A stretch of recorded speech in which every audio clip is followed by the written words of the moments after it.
சிம்சோனுடைய வாழ்க்கையில அவன் வீழ்ச்சி அடைவதற்கு முதல் காரணமே தன் சுய பலத்தை நம்பினான்.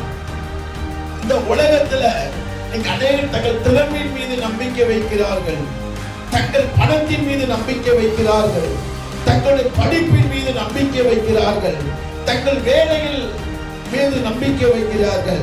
நீங்களும் நானும் கர்த்தரை சொந்த தெய்வமாய் ஏற்றுக்கொண்ட ஜனங்கள் இந்த உலகத்தின் மீது, உலகத்தில் உள்ளவர்கள் மீது நம்பிக்கை வைக்காதபடிக்கு நீங்களும் தேவன் மீது நம்பிக்கை வைப்பேன் சொன்னால் நம்முடைய வாழ்க்கை ஒரு வீழ்ச்சி இல்லாத வாழ்க்கையாய் மாறும். அல்லேலூயா. என்னை கேட்டுக்கொள்கிற தேவ ஜனமே, இன்னைக்கு சிம்சோன் வீழ்ந்து போவதற்கு காரணம் என்ன? தன் பலத்தை நம்பினான். இன்னைக்கு எத்தனை பேர் இந்த பூமியில தன் பலனை நம்பி, தன்னை நம்பி, தன்னுடைய திறமைகளை நம்பி தோற்று போனவர்கள் ஏராளம் உண்டு.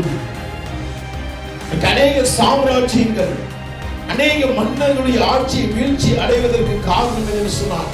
அவன் படைகளை நம்பினார்கள், தன்னை நம்பினார்கள், பணத்தை நம்பினார்கள், தனக்கு இருக்கிற செல்வாக்கை நம்பினார்கள். அப்படி அல்ல. இந்த சிம்சோன் மகா பராக்கிரமசாலியாக இருந்த சிம்சோன் அவன் தன் பலத்தின் மேல் சார்ந்திருந்தான்.